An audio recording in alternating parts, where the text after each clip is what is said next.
Thanks everyone for joining today's webinar, Streamline Your Collections Process with Voice AI, which is brought to you by Skit AI. I'm Erin Kerr, the Director of Operations for Inside ARM, which is now brought to you by ARIAMA Roundtables. In this webinar, you're going to learn how Voice AI can totally change your collections operation. We'll be touching on a lot of different areas, so please feel free to ask questions as they come up using the Q&A function in Zoom. And a recorded version of this webinar will be made available on InsideARM.com in a few days once we get it edited. So if you can't stay for the whole time or you want to forward it along to a colleague of yours who missed out, you can go ahead and do that. I am joined by a really exciting panel today, and I am excited to get into this conversation. So why don't we go ahead and get started? We'll do some introductions. Kevin, I'll let you go first. Sure. My name is Kevin Bache. I'm Vice President at Day Night Associates. We're a collection agency located just outside of St. Louis, Missouri. We focus primarily on medical space, and we've been using Skit for about 4 or 5 months now. Thank you so much, Kevin. And I'll throw it over to Michael. You can do a quick intro. Thanks, Erin and Kevin. My name is Michael Lamb. I run a company called Corporate Advisory Solutions that provides mergers and acquisition, valuation, and consulting services to the debt collection and related industries. Thanks so much, Michael. And last but not least, Amit. Hey, thanks, Erin, Kevin, and Mike. Great to have you on the panel. And hello, everyone. I'm Amit. I take care of customer success and delivery for Skit. So me and my team are responsible for ensuring that the bots that we have, the voice bot that we have, are basically deployed consistently, and obviously ensuring that there's 100% compliance. Great, thank you so much. Well, let's jump into it because we really have quite a packed hour today. So the first thing that I want to talk about is the current trends in the ARM industry, and has there been a realization by collection agencies that there's a need to upgrade their tech stack for better recovery? And I've been on the agency side, and I definitely saw that need in the space. It's been a few years now. I can imagine that need has grown, but I'll kick it over to Michael to talk a little bit about the current trends. Yeah, no, thanks, Erin. I would tell you that over the past, call it 3 to 5 years, with the ramp up of the regulatory environment and all of the other changes that have gone on with Reg F, you definitely have seen a shift of more collection agencies, debt buyers, law firms that operate in the space to start looking at their tech stack differently and looking at upgrading it in a variety of different ways. I think the bigger shift, though, we've seen that with the mid-sized to larger players. But I would tell you, though, Erin, a lot of the smaller to mid-sized companies have just been slower to make the changes. And I think a lot of that is a result of budget and just their own financial balance sheets to be able to make those upgrades to their tech stack. I think that's where the challenge has always been. I think many of them want to make those changes, but I think as a result of their own cost structure and their maybe legacy technology platforms, it becomes more of a challenge. But I do see that evolving more and more as the small to mid-sized players begin to gravitate to work with companies like Skit and others in the market as well. Absolutely, and that makes total sense. Kevin or Amit, did you want to add anything? No, I think I certainly agree with what Michael said. The scenarios out there, they have become challenging. I think there's a lot of regulation which has come into play. I think beyond regulation, I also want to talk a bit about the labor challenges. A lot of the agencies that we have spoken to, it's not very easy to go out and hire, agents out in the market. On top of it, obviously, with kind of the rates tightening and generally, the delinquencies rising, the number of, the accounts which need to be reached out even prior to the delinquency, prior to write-offs as well as post write-offs, they are just kind of increasing. So in light of all of that, obviously tech is probably kind of one of the big solutions to kind of ensure that you still keep pace with the changes and still kind of ensure that the performance is right up there where you want it to be. And yeah, there are multiple options which are out there. And I think it's very important that, a lot of the agencies, especially the smaller and the mid-sized ones, which are probably, kind of under additional pressure, it's very important that they kind of latch onto it as soon as possible, because there is obviously a gestation kind of time as well, right? To kind of get some of this technology innovations kind of going. So the earlier you kind of get on, the better. Sure, absolutely. Kevin, Yeah. did you want to add anything? Yeah, sure thing. I'll agree with both a minute and Michael, and labor situations was one of the reasons we decided to go in this direction, to leverage the technology to take that place, especially coming out of COVID, when staffing got really difficult. People were still reluctant to come to the office and whatnot. So we had to have a solution that we could keep in contact with our consumers to make sure that they were aware of the balances that were due. So it's any technology, it was always a big step in their direction. Absolutely. All right, so let's move on and we'll talk a little bit about specifically voice AI. And Amit, I'm going to kick it over to you to talk about, the importance of voice and, how it works, and if it's intuitive, is it easy, that kind of thing. Why don't you take it from here? Sure. And I think I'll probably speak a bit from the context of Skit AI, right? Because we have a voice AI solution, and we have been working with almost 40 plus agencies for more than a year now, right? I think broadly from the point of why is voice important, that's kind of the most natural way in which we have been communicating forever, right? And that's kind of something which people across the demography, people across, obviously cultures, etc., are very comfortable with. I think that's been more or less, other than obviously in the initial days you had some physical collections, etc. But in the recent past, voice and agents have been the primary way in which people have been communicating and kind of either managing, disputing, or even kind of acknowledging and writing of debts. And we just wanted to kind of build on that and kind of bring AI kind of an element to it, so that some of the dependencies on humans as well as some of the efficiency levers can be easily optimized. In terms of, I think, having internal IT staff, primarily, I'll say that it's not like you will need dedicated IT staff to pull it off. I think what we have seen with a lot of players is obviously people have been latching onto the tech platform. You have a system of records in place. People have kind of have a good understanding in terms of how telephony works. And one of the solutions which we kind of provide in Skit AI, especially on the outbound side, is something which can be immediately deployable, right? I think we have done deployments where we have kind of gone live in less than a day, right?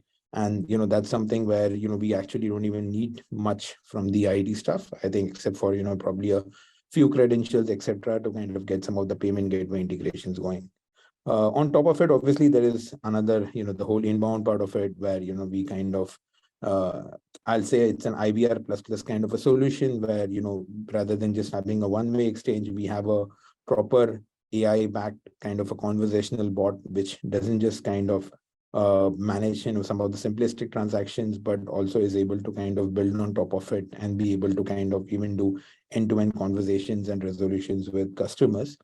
I think in that case, I think the only help, beyond the outbound thing which I spoke about, which we need, is probably, kind of ensuring that there is integrations which are happening with, your system of records as well as with your own telephony, right, to kind of aid transfers. But even there, I think we have seen, it's something which in a lot of the cases, your public APIs are available. And even in those cases, even for getting kind of the inbound bot up and running, we have not seen a timeline stretching beyond a month. In terms of the training for collectors, nothing special. We have a agent transfer portal. So effectively, whenever the call kind of gets transferred, you obviously don't want it to be transferred blindly. You want to have some context given to the collector, because in some of the cases, we may not be automating the whole end-to-end call. We have seen multiple agencies where they either want us to authenticate and transfer, or they want to transfer in certain instances. I think in those instances, we kind of have a very simple training and a simple portal where the context gets kind of transferred live to the collector, so that they can kind of build on it rather than start the conversation afresh. So I think, all in all, I think without stretching it any further, primarily it's easy to deploy. I think you can get the outbound part running within a couple of days. I think the inbound part running within a month. And this is something which you've already actually pulled off. So it's not something which is not already has been implemented. Nothing much required from your end. I think some basic IT support and some basic kind of an hour-long session with the collectors just to kind of make them comfortable with the transfer mechanism. That's all it takes, and you are ready to kind of get the AI journey going. Excellent. Well, thank you so much for breaking that down. I think we're going to drill down into some of those areas that you just mentioned as we go on. Again, I just want to remind everybody, if you have a question, please feel free to drop it in that Q&A box in Zoom at any time. If it's pertinent to what we're talking about, we'll certainly address it then. If not, we'll save it for the end. So let's move here and talk about what I think is a huge question. Probably, folks in the third-party collection space tend to be really conservative, and compliance concerns obviously are really important. So let's talk a little bit about the debate of compliance, debt collection, and voice AI. And the big question really is voice AI technology fully compliant? But first, I'm going to let Kevin give us some context into the regulations in the space, and then Amit, you can talk about the technology. Yeah, so, the disclosures when we have communications with consumers are ultimately, very important to keep us fully compliant. So we never have to worry about with AI missing a disclosure. Sometimes during a live call with an agent, the consumer will get them distracted, but the AI is going to make sure that the mini Mirandas and state disclosures are made right at the top of the call. And if there's an interruption, it's going to continue to give those. So we are fully compliant in that regard.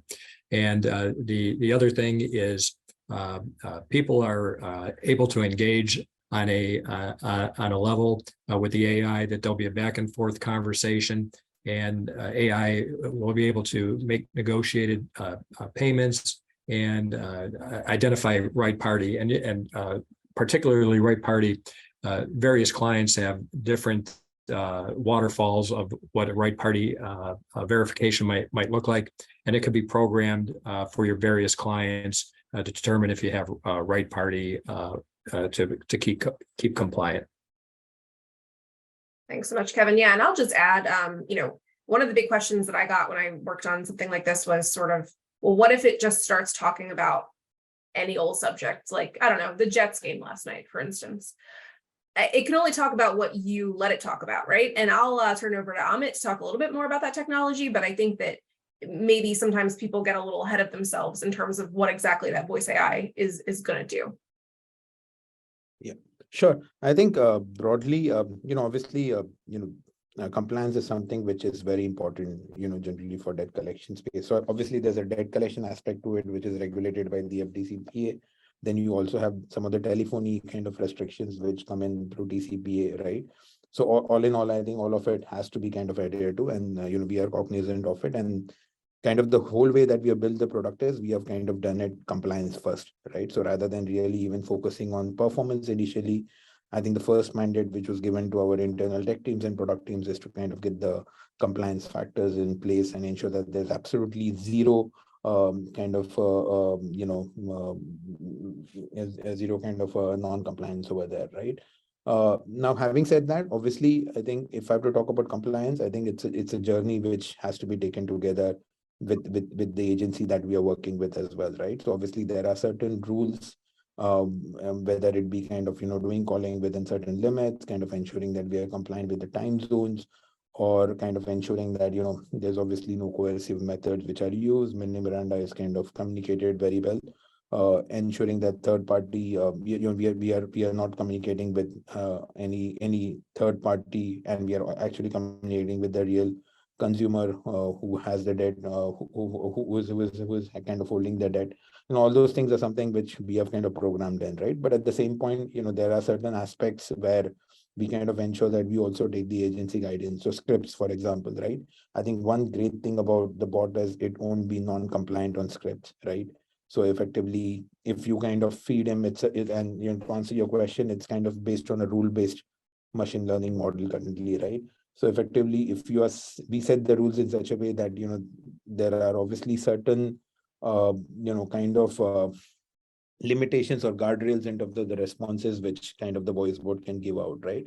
So effectively what that means is the chances of it kind of going off track and kind of saying things which it's not meant to say, giving out information without verifying, and all those things are completely controlled, right? And they're something where you don't even need to kind of monitor because it's kind of going by the script, right? Beyond that as well, I think we kind of work closely with the agency and ensure that, because there's also communication which is being undertaken by the agency in parallel, right? Either the agents might be receiving calls or customers might be payment. So kind of ensuring that, any of the exclusion files, etc., are actively shared. Any kind of communication is from the customer is kind of updated in terms of the leads which are being shared with us. Beyond that, whenever I think obviously there is any kind of a dispute or acknowledgement to kind of stop communication at our end, those dispositions are tracked within our bot, and those files are updated in the system of records for the customer as well. So all in all, in the sense, I'll probably say that, from a compliance bit, the great thing about voice AI is it's more under your control. It's something which is standardized. You don't have to worry about different calls kind of going in a different way. It's quite linear, and as a result of this, just ensures that the chances of it kind of being non-compliant are absolutely minimum. Thanks, Amit. And we did get a question here, and I think it's a good time to talk about that. And it's around the settlement offers that are programmed within it. Can you talk a little bit about, I know Kevin mentioned negotiation back and forth. Can you talk a little bit about how, where that comes from and how agencies can program that? Yeah, sure. So we have multiple options. I think, obviously, what we have typically seen is, I think, there are three levels of I won't say discrimination, but differentiation, right? You have certain agencies which have their own kind of settlement techniques, right? In terms of, kind of the settlement rules which they want to implement. In certain cases, you have basically agencies where, they want to do it at a creditor level, and they want to keep on updating it as well, depending on certain scenarios, right? In certain cases, they just want to make it much more easier for the customer as well. The third scenario, which we have recently seen with the very few selected agencies, even people wanting to do rollout offers or kind of do things at an account level, right? So I think in the first two cases, it's something which is programmable in the bot, right? You can right away program it. On the third case, obviously at an account level, if it's broadly kind of a rule-based kind of a thing at an account level, we can certainly kind of pull it off, right? I think in terms of discrimination, the voice bot doesn't decide. It has to be kind of programmed. So we will be kind of taking the guidance on whatever the agency is like comfortable with, and that the same thing will be kind of implemented. Yeah. Excellent. Thank you so much. Go ahead, Kevin. Yeah, sure. I'll speak a little bit to that. So when the bot is having communication with the consumer and the consumer is unable to pay the full balance, we use a program that will allow for multiple payments, and it'll keep on cascading until we can get to a level, or we'll determine it's an inability to pay. So the bot, unlike some human collectors, is always going to ask for payment in full, and then go from there. So it's a nice tool to try and keep the customer engaged in the conversation for a period of time or they could request a live agent at any time, and it's a seamless transfer. Hey, Kevin, it's Michael. Did you have you do a lot of healthcare related work too? Is there any things that the audience should know about from that perspective that you customize from a healthcare perspective? Well, we just make one thing we wanted to be very careful about is the private health information. So we do make sure that we have right party contact. So we have a couple levels of right party contact, because we certainly don't want to get any disclosure, because sometimes the name of the practice could disclose what type of treatment it was. So we have to be very careful in that regard. Fair enough. All right, thanks so much. Michael, is there anything you wanted to add? I know we talked about a lot of different things there in terms of the compliance question, which I think is a huge question mark for folks. Anything you'd like to add? No, I just think that this is really the key question that we get from a lot of industry participants, which is making sure the workflow and the solution has met certain compliance standards, which may be very different in financial services than they are for companies that are working in healthcare. And I think that's something that, Amit, from your end, I think maybe you could address a little bit in terms of the compliance dynamics, because the industry isn't just one segment of the population. You've got a lot of different end markets that they're everyone's supporting in some way. Sure. I think, and certainly, Michael, broadly, the way we have kind of made the bot, kind of some of the configurations which we have kind of built in, I think we have a chance of kind of, adjusting it and kind of changing it based on whatever is the end kind of the debt type, right? If I may say so. I think broadly, if I talk about the third party space, majority of it is medical, right? And as Kevin said, we have to be very we have to be very compliant in terms of kind of ensuring that we don't divulge any, healthcare related information, kind of ensuring that, more or less we are HIPAA compliant, right? So that's something which we kind of absolutely ensure that, we kind of adhere to. Beyond that as well, I think we have seen the bot being implemented for, like, we have been doing a lot of work in auto, for example. We have been doing a lot of work in credit cards. And, there are certain minor customizations, both in terms of, kind of the debt types that you deal with, right? If you talk about auto, for example, it's a secured loan, right? So kind of the stage at which the bot becomes active, the kind of calls which are more of reminder calls initially, and then kind of ensuring that, some of the script kind of changes accordingly. That's something which is tweakable, right? And which is something which can be adjusted over there. Similarly, if I have to talk about credit card or even some of the retail loans, etc., some of the authentication requirements, etc., kind of change, right? How do you verify the customer? So that is also something which can be configurable to ensure that, things are kind of managed. Beyond that, I think, there are debt types, like, there are debts which are beyond the statute of limitations. So where they are kind of managing the script to kind of let people know that they are not going to be legally, kind of under any kind of a legal process in terms of this debt, and kind of making it clear that it's beyond statute. Some of those things can also be programmed. So that, the end goal is to kind of ensure that, the bot with some configurations is something which can work across debt types. It can also be something which can work across different stages of the debt.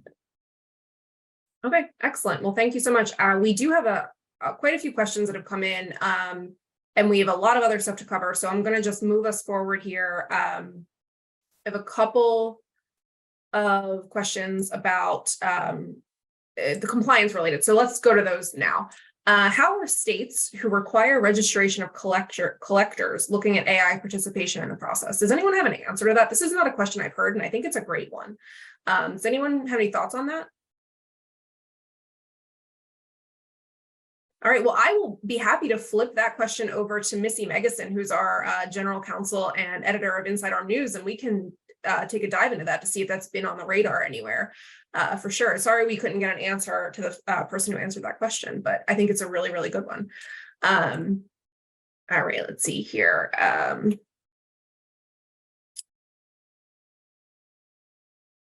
Let's see.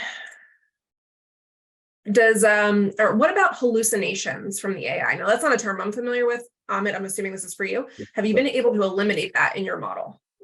So I think firstly, because I think I'll probably take the first one initially, right? Which is, I think it's Kit's voice AI, generative AI. That is a free flow conversation, or is it based on predefined script or rules, right? So right now, what which we have in application right now, it's a rule-based, it's based on a rule-based machine learning model, right? So we kind of train the bot using using humans in the background to kind of ensure that it adheres to kind of certain utterances, as well as does the script. So yes, it's not generative at this point. And but then we have a generative LLM based kind of a bot which is in works. We will be rolling out, in fact we are rolling out to one of the first customers currently this week, and we'll probably be having a full scale version of it in probably another 2 to 3 months time, right? Now, if I talk about that, one of the reasons why we kind of delayed on the generative AI bit, I think there are obviously 3 reasons, right? One is we are dealing with voice. A lot of the generative AI kind of the bots which are out there are mostly chatbots, right? Over in chatbots, one of the crucial things is latency doesn't play a part, right? So you can be a bit delayed in terms of responding, and it's fine, right? You can have like those three dots kind of blinking just to kind of let people know that the bot is processing. We can't afford that kind of a latency in a voice bot. Even a latency of a second will result in a very bad experience. And that's something which, we are trying to work on. The second thing is hallucinations, right? So obviously just using any model like, either a GPT based model or something which is publicly available is not something which can work, because then, the AI has this ability, and this is something which people have seen with chat GPT, where it makes stuff, and that is what we call as hallucinations, right? And that is certainly not something which we can afford in the collection space, which is, so much driven and so much kind of stringent as far as compliance is concerned. So that's why, one of the other reasons we are getting it delayed is we are kind of taking it through a thorough testing, right? And just to kind of ensure that, the guardrails in terms of some of the compliance elements or some of the kind of the script elements are kind of maintained. And, there are obviously absolutely, very little chance of any kind of AI hallucination kind of kicking in. Right. I think the third thing, obviously, why it's also taking a bit of a time is because there is going to be some level of customization which will have to be done in terms of the data which has to be fed in. Right. So right now it's just about going and changing scripts. Over there, we'll have to obviously have different LLM models if we want to implement it for auto, where some of the regulations and some of the requirements are different as compared to a medical, where you will be kind of dealing with the different set of regulations and a different set of kind of scripts, right? So kind of creating that differentiation is also something. So all in all, I think right now it's a rule-based model, but do watch out. I think probably in another 2 to 3 months time we will be kind of having a generative AI based model out as well. All right. Well, thank you so much, Amit, for answering that question. We're going to move on from some of the compliance stuff, and we're going to talk about actually streamlining your business. And Amit, I'd like you to tell us a little bit about the capabilities of voice AI that a collection agency would be interested in, and what are the processes that the technology can streamline? Sure. I think, and obviously, I'll after I'm done, I'll want Kevin to answer it because he's kind of using it on a day-to-day level, and I'm pretty sure he has figured out quite a few things which probably we did not even initially think that the voice AI can do, right? But just kind of adding my 2 cents, I think it's I think one big thing which the bot kind of brings to the table is scalability, right? I think there are absolutely no limits in the number of calls and the number of accounts that it can handle in parallel. The only limitation in this case is obviously there will always be transfers. Either there will be programs transfers where you might want the bot to transfer post an RPC or post a PTP, or there will be kind of transfers which might happen because there's obviously a dispute which the bot is not kind of programmed to resolve, or there might be instances where the customer is explicitly asking for an agent, right? So kind of the only limitation in terms of the scale you can reach is the number of accounts that you have available in your repository. And the second thing is obviously, depending on the transfer rate, the number of agents you have, the bandwidth of the agents you have in terms of picking up some of the transfers, right? I think we have already discussed quite a bit of compliance, but I'll probably just speak a bit more on the consistency part, right? I think, as I said, it's a rule-based board. It's based on a script. It's 100% consistent, right? There is absolutely no chance of consistency. The only reason consistency can come in is if you program it to be inconsistent because of certain, differentiations which you want to bake in, right? Third, I think efficiency is probably the biggest lever out of this, right? So while obviously one element which the bot gives you is a mode or a mechanism to kind of, go and target certain accounts which you may not be touching through your agents. So obviously there is kind of a penetration element to it. But I feel the biggest kind of a benefit which the bot brings to the table is the ability to kind of either automate part of the workflow, agent workflow, or, even in certain cases, 100% of the agent workflow, right? So the bot, for example, has an ability to take payments on the call. So in certain cases, in certain kind of a debt types, we have seen that, the bot is in a great position. Like if you talk about high scoring debts, or if you talk about debts which are probably lower in value, I think the bot is in a great position to kind of, go out and ensure that, it's even able to kind of drive some end-to-end collections, right? But we have also seen in cases where, probably it's a more complex debt or it's kind of a high value debt where the bot may not be able to extract PTP to the same level that the agents can, right? And that's because, obviously, the conversation which you need to have there is slightly more complicated than what the bot can pull off at this point. But then at the same point, there is like the whole workflow which Kevin talked about, right? In terms of kind of ensuring that you have authenticated the user and ensuring that, the right party contact is established. Even then, if you kind of end up transferring to the agent, you have almost automated like almost 25 to 30% of his work, right? And then the agent can just pick it up and, kind of ensure that, there is a PTP delivered and those kind of leads. So yeah, so I think talking about efficiency, different, we have seen different agencies use it in different. There are agencies who prefer it as end-to-end, but there are a lot of agencies who kind of use it more as a filter. One way to kind of say it is more of an inbound kind of a filter, right? Where it filters kind of the huge amount of leads you have, and it ensures that it establishes right party contacts and has an inbound onto your agent, so that they can kind of use 100% of their time productively to talk with establish your right party contacts. Thanks so much, Amit. And Kevin, if you could give us some color there as well as a user. Yeah, sure. So one of the unintended consequences, which really ended up being a big benefit, and we didn't realize it when we tested or thought about it, is we're weeding out lots of wrong party contacts. Okay. So the conversations that the bot's having to establish that there's a wrong party, we're not wasting human capital on that, going with the back and forth trying to establish the wrong party. So by weeding those wrong party contacts out, we're cleaning out a lot of telephone numbers that may or may not have been for the consumer, and we're saving time. And then it gives us more ability and time to focus on the consumers who have the ability to resolve the debt. So that was really an added benefit that we didn't see coming, but that's really a big time saver for our live agents. And also when there's a live agent transfer, it saves the agent time in identifying the right party, so they can just take the time to answer specific questions or to take a payment or whatever the case may be, without all the back and forth of establishing the right party and all the disclosures, because the AI has already done that. So that's a big time savings there. When we first introduced it, the agents were a little bit squeamish. The first comments that I had is, "You're going to replace us with AI," and the comment I had back to them is, "No, we're not going to replace you. You're going to have a lot more qualified people that you're going to have time to talk to." So it's been efficient from that manner, because if there's a conversation taking place, it's a more meaningful conversation, because AI has weeded out the quote unquote bad conversations.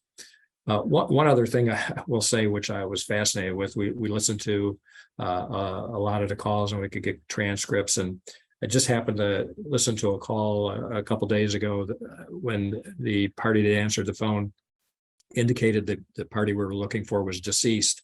And the AI actually had a lot of compassion in that conversation. "Take care. I hope you have a good day. I'm sorry for your loss, et cetera, et cetera. Is there a next of kin that we should be contacting?"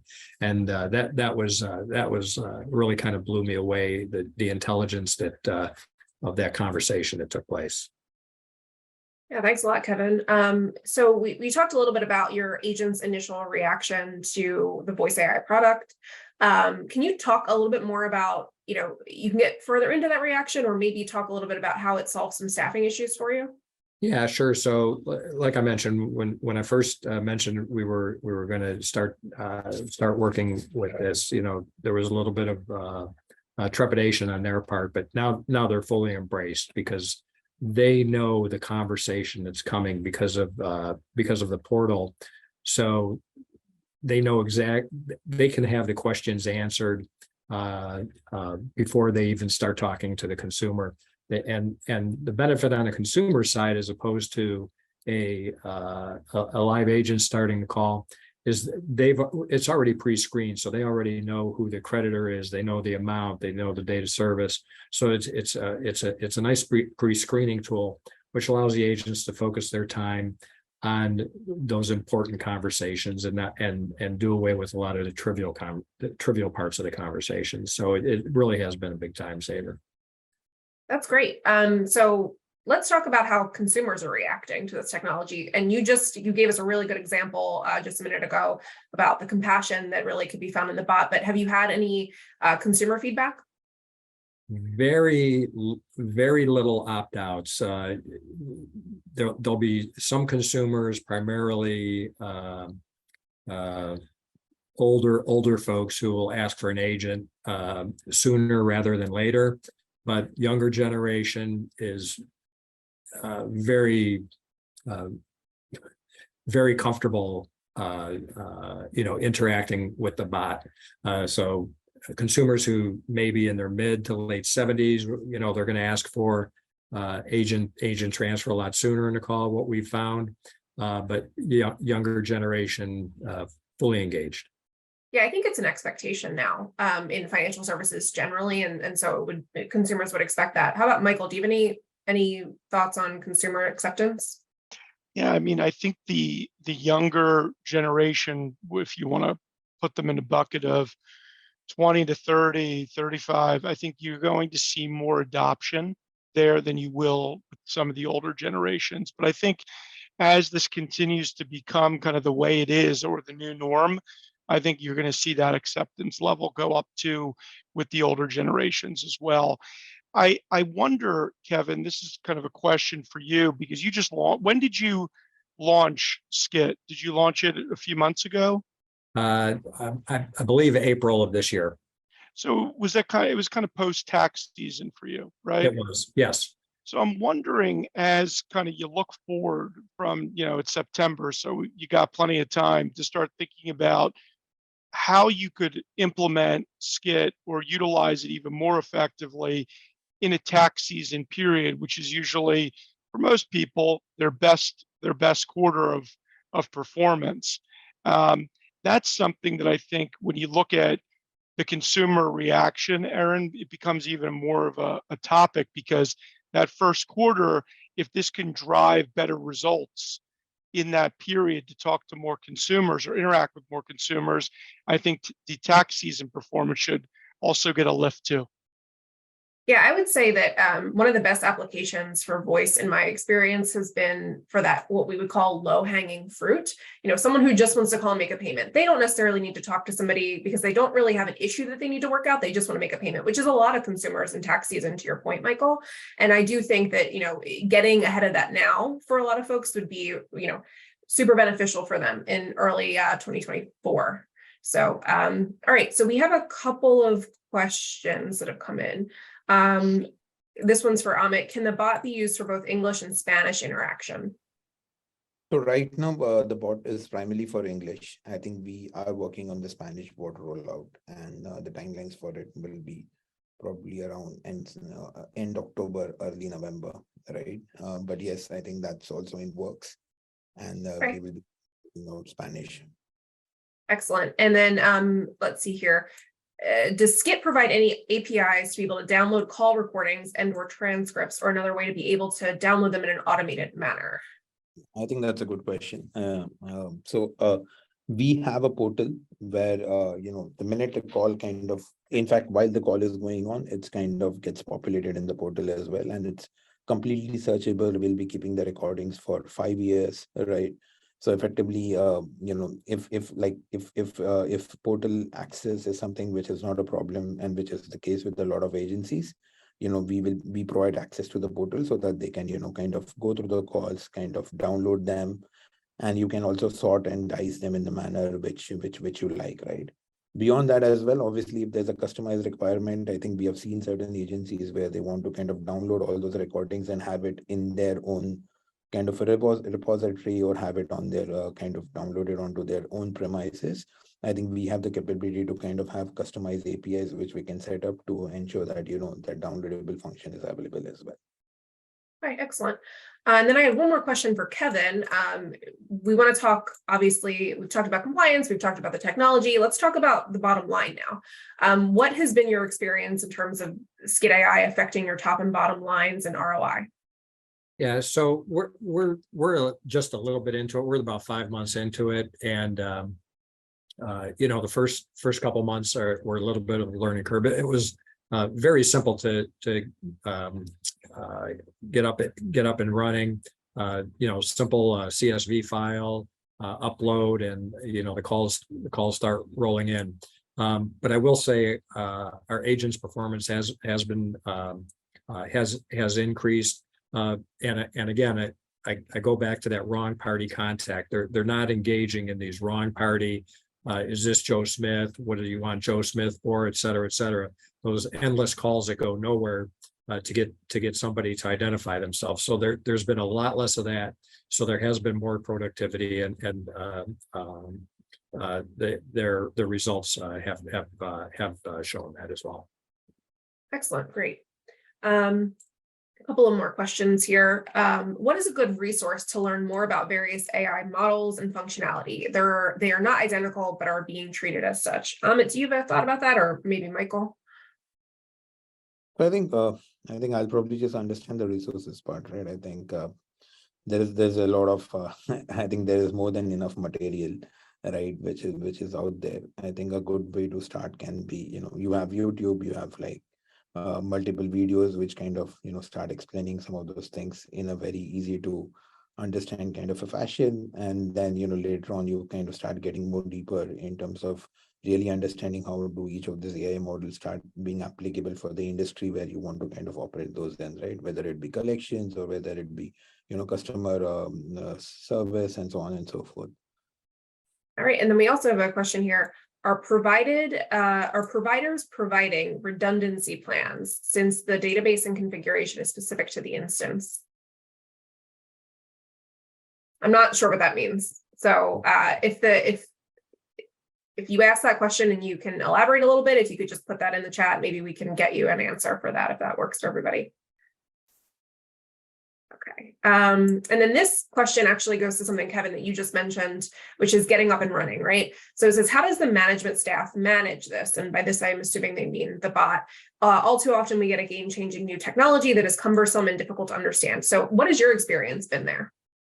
Yeah, so I am not the most IT tech savvy guy, but I can handle it. So of course, it depends what kind of software you're working on in your own office, but it's as simple for us as we build a CSV file, we upload it to the portal, the calls start rolling in. Overnight, we get a download of all the results, and we import them back into our collection software. But the real-time results on the calls are recorded by the agents, live.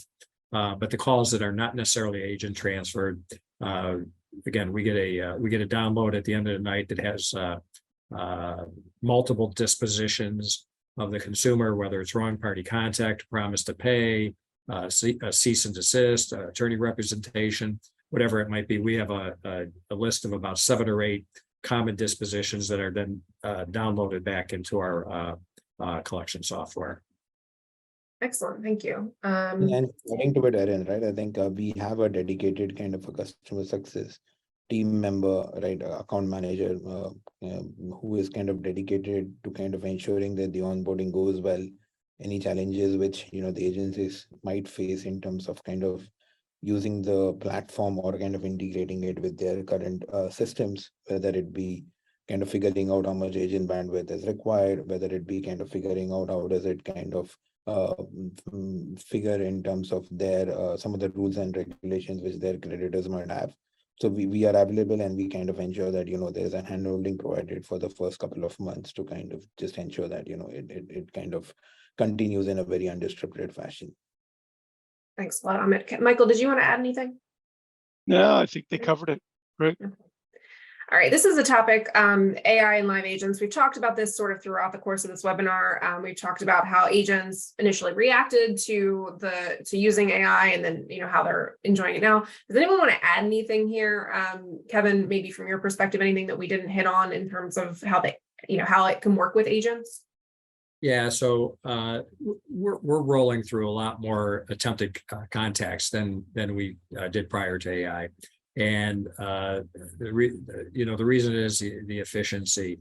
So we've used it as a supplement to our regular dialing platform, but it goes beyond that, because what happens with our regular dialing platform is if we have a short consumer contact and they hang up prior to connection, or just maybe 5 seconds after connection, they don't necessarily know what the call is about.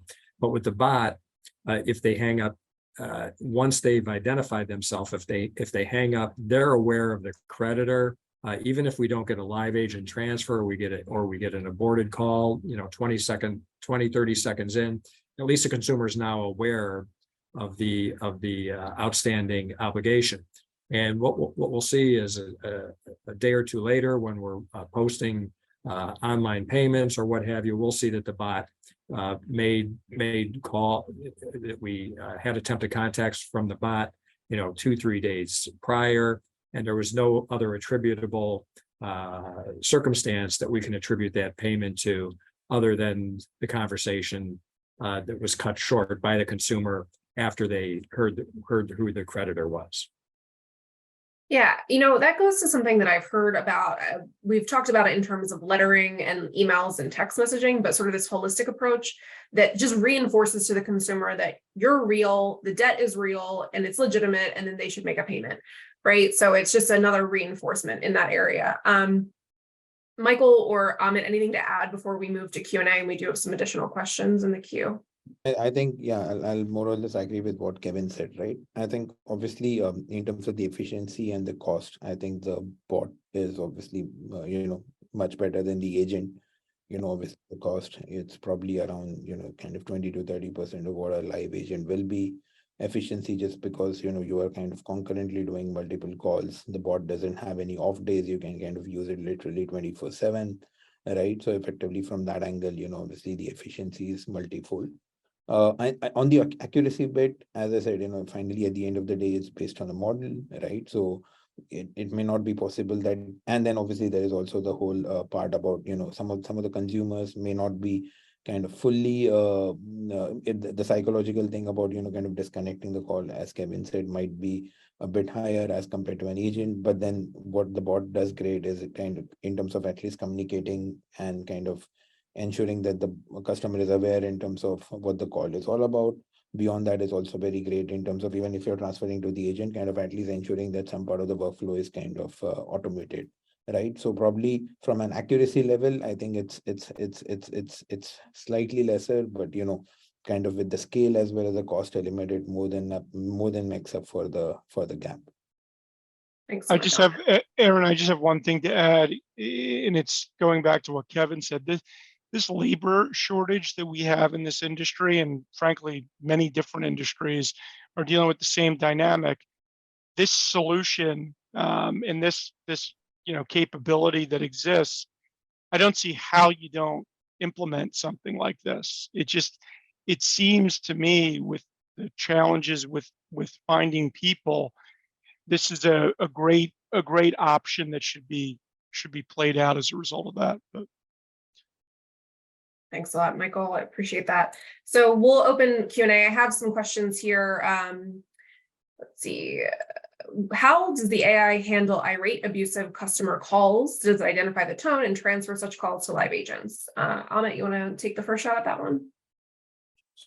So frankly, at this point, we have not kind of, so I think what this is referring to is what is called as a sentiment analysis, where we are able to kind of, recognize what is the sentiment at the other end and be able to kind of take action based on it. So again, it's something which is in the works. I think we haven't implemented it explicitly over here, but effectively trying to answer, I think the AI will kind of be, completely, immune to it, right? Because at the end of the day, it's a machine. So effectively, even if it's an irate and abusive customer, it will just kind of, if the customer explicitly asks for an agent transfer, we'll right away do it. If it continues abusing without kind of mentioning anything of an agent transfer, the bot will kind of just handle it gracefully and kind of exit the conversation. Okay. Let's see here. Will the bot not proceed until certain FDCPA criteria is met? And we kind of touched on this earlier, although not explicitly, but I think, Kevin, you mentioned that there are programmable, disclosures at the top of every call, and it doesn't move forward without that. Is that accurate? Yes. Okay. And then I have a question here, which hopefully I get this right. Is the bot an auto dial or an interface between the user's dialer, collection system, and agent? So I think it's even beyond that, right? If I may answer, right? So effectively, it has a use case where you can use it as an interface between kind of a customer and the agent, where it does automate a partial workflow, and you can kind of trigger a transfer for the customer, for the agent to kind of further take it with the right party contact. But then the bot also has an ability to kind of do the whole end-to-end kind of a conversation itself, extract a PTP, and then do a transfer, or in certain cases with a payment gateway integrated, even handle the payment part of it completely on its own as well. Right. So I won't kind of say it's kind of an interface or an auto dialer. It's more of an end-to-end solution, which you can kind of program it based on, what benefits you the most, right? And obviously there are multiple factors in play in terms of the type of the leads you have, the agent bandwidth you have, as well as, what's kind of the top priority, which you have currently from an agency perspective. Okay. Let's see here. This is a really interesting question, and no one's ever asked this before, as far as I'm aware, in a conversation like this, at least with me.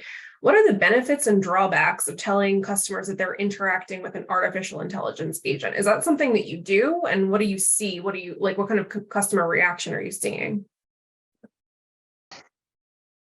Again, it's generational.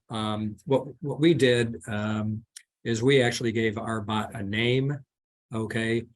So it took a little bit of extra programming. Thank you very much, Amit, for doing that. But originally it was just referred to as our digital agent. But we gave her a little bit of personality and named her, so it's more conversational and quite fascinating. Some of the calls I've listened to,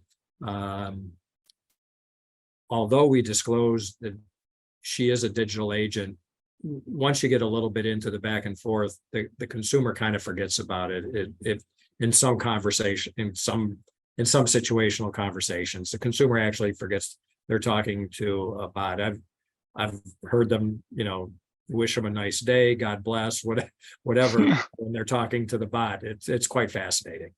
Kevin, what name did you choose? We chose Daisy. Daisy. All right. Yeah. Cool. Yeah, I know that depending on what it sounds like, folks can tell it's a bot off of the bat, but sometimes you can't tell.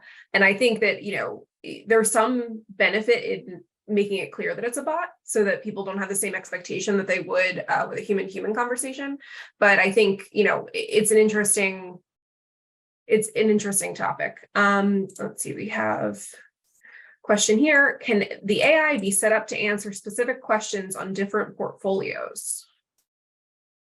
Yeah, certainly. I think that's something which is, as I said earlier, I think we have been working with different portfolios. It's medical, it's kind of auto, and beyond that as well, right? I think we are doing credit cards.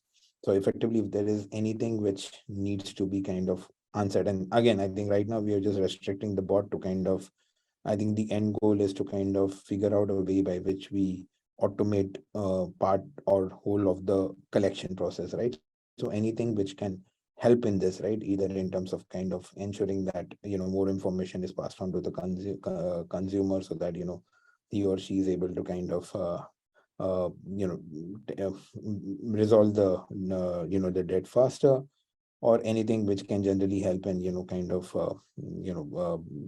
bringing in more efficiency to the process. I think we can certainly kind of bake in, right, based on the recommendation by the agency.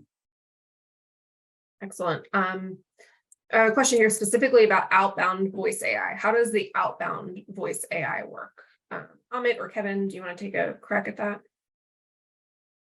I think Kevin is using outbound.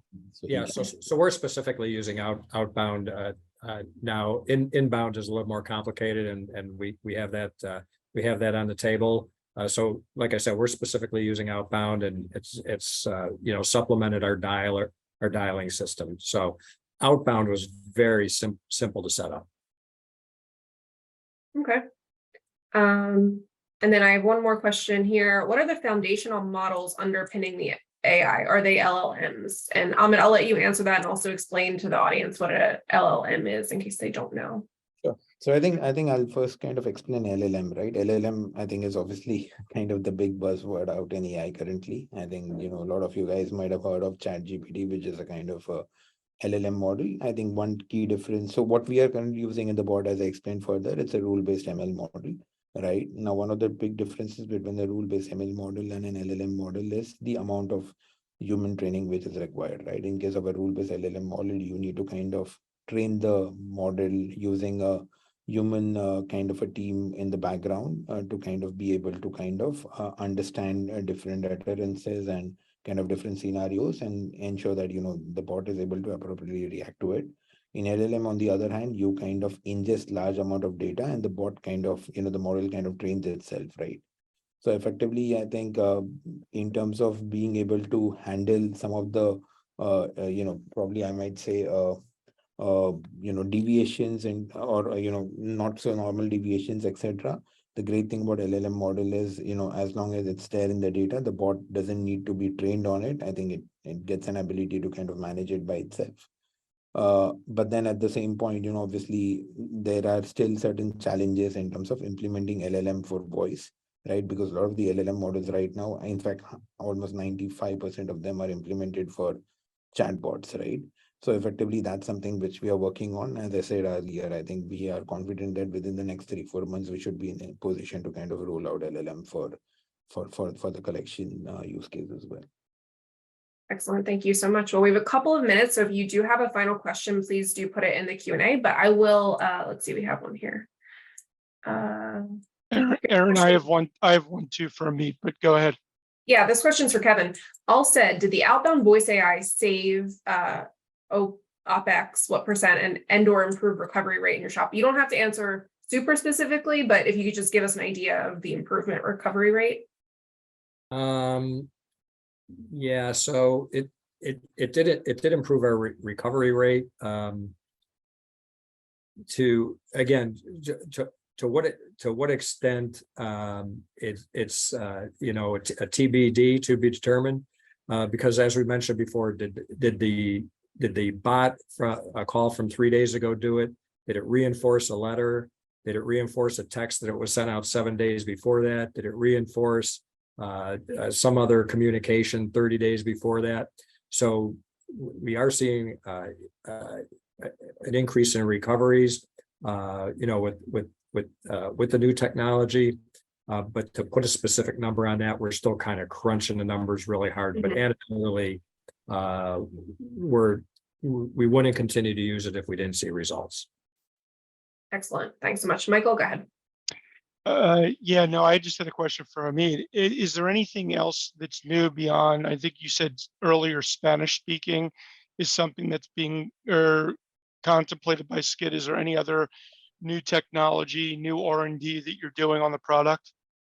No, certainly. I think that's a good question, Michael. So I think Spanish is obviously something which is a top priority for us, considering, a considerable fair proportion. In fact, I know Kevin is really looking forward to it, right? Because I think a fair proportion of the consumers are comfortable with the language, and it's always better to kind of converse with them in the language to which they have ease of understanding. Beyond that, I talked about LLM, right? And kind of a big jump which is going to come with the LLM technology, and once we're able to kind of execute that is, obviously a much more natural flowing conversation rather than a rule-based conversation. So the problem with rule-based is the bot is very linear, right? So it kind of goes in a very sequential fashion. With LLM, it gets an ability to kind of feel a sense of the conversation and be able to kind of react in a much more dynamic fashion. So definitely a massive jump in terms of the customer experience, right? The third thing is obviously in terms of, the TTAs, right? Or what we call as a voice of the bot. There's a lot of work which we are kind of doing in that regard. I think we have seen a massive improvement in the last few months, and now we are kind of working to kind of create a TTAs or a voice which is even much more lifelike, right? Again, it's not to kind of really try to, give the customer comfort that they're not speaking to the bot. It's more to kind of, replicate the kind of, experience which they have in a standard kind of scenario, right? Rather than having a mechanical bot at the other end. Beyond that, obviously, there is a lot of work which is going in a domain specific fashion, right? So, we are doing medical, we are doing credit card, we are doing auto, and there are added nuances or added customizations which we can implement, to kind of make it much more effective in each of these domains. Like, for example, in medical, we have learned, tomorrow, there are a lot of questions which come from the customers, once you kind of have established the contact, the right party contact is understanding what is the therapy area for which, the debt was kind of there, right? Or what is the treatment for which the debt was put in place. So kind of, ensuring that the board has an answer to it by integrating with the system of records. Similarly, in utilities, kind of having details on the bills as well, for which, the utility payment was pending. So we are kind of building out some of those customizations as well to kind of further improve the experience. I think the last and final thing is, I think what Kevin said about inbound being complicated. I think the big complication actually comes from the integrations. You need to kind of be fully integrated in. So we are kind of working with different, some of the top system of record companies, CRM companies, CMS companies, as well as with dialers to kind of ensure telephony dialers, as well as to ensure that, we have a pre-programmed kind of APIs in place or integrations in place to kind of bring the inbound part of the bot also, online much faster than probably the month's deadline, which we have currently. Well, thank you so much. We are out of time. We do have a couple of questions in the Q&A, but if you would like answers to those questions, I would suggest sending them on over to Amit at Skid AI. I think your email address is amit.amre@Skid AI. He can certainly help you with those. Thanks so much for Skid for sponsoring this discussion. Thank you, Michael. Thank you, Kevin. Thank you, Amit. Recorded copy of this conversation will be available on insidearm.com soon. And thanks so much, guys, for your discussion today. Take care, everybody.